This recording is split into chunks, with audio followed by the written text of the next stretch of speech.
Our government isn't going to disarm us. It can't. Let me explain why. We currently live in a constitutional republic. Because of that, our elected and appointed leaders are legally obligated to defend and uphold the Constitution. Our Constitution currently protects our citizens' right to keep and bear arms. There are really only two ways our government could disarm us. They could abandon the Republican principles upon which this country was founded, or the people themselves could willfully disarm. One way our government could disarm us would be to label us all enemies of the state. Historically, governments have disarmed people because they perceive them to be a threat. Certainly, our nation has a rich history of disarming its enemies. After World War II, we disarmed Japan and Germany. We used the same logic to justify the invasion of Iraq in 2003.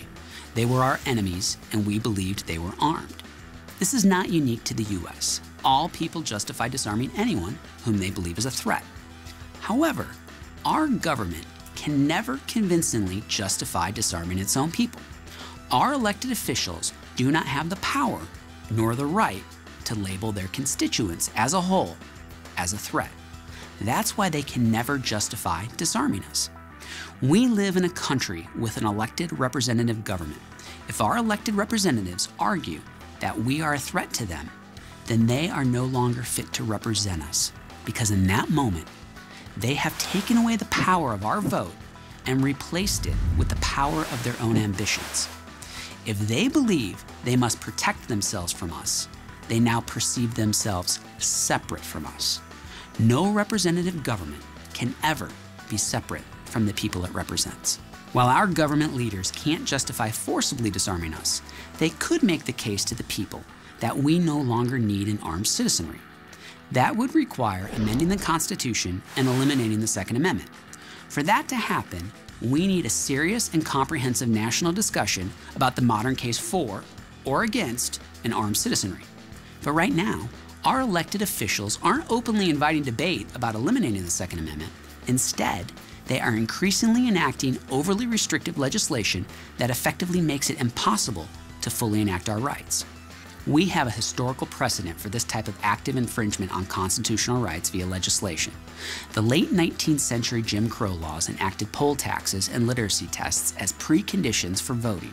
Many southern states enacted these rules to specifically disenfranchise African Americans and freed slaves. At that time, the Constitution gave all men the right to vote. Then the state laws made it prohibitively difficult for blacks, immigrants, and poor whites to do so. We see similar actions today in regards to the Second Amendment.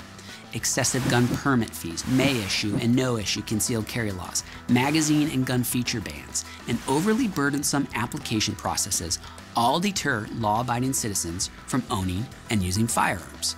This stifles national debate about the Second Amendment and allows our leaders to hide behind a haze of regulatory and legislative power.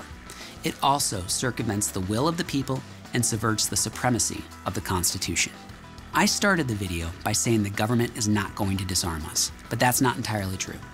It would cease to be our representative government if it forcibly disarmed us. Politicians in Washington refuse to engage in fair and honest debate about an armed citizenry, and therefore preclude the citizenry from willfully disarming itself. And so, they exploit the powers we've entrusted them with by legislating our citizens out of arming themselves. For all its flaws, for all its troubles, for all its disappointments, we still live in the United States of America.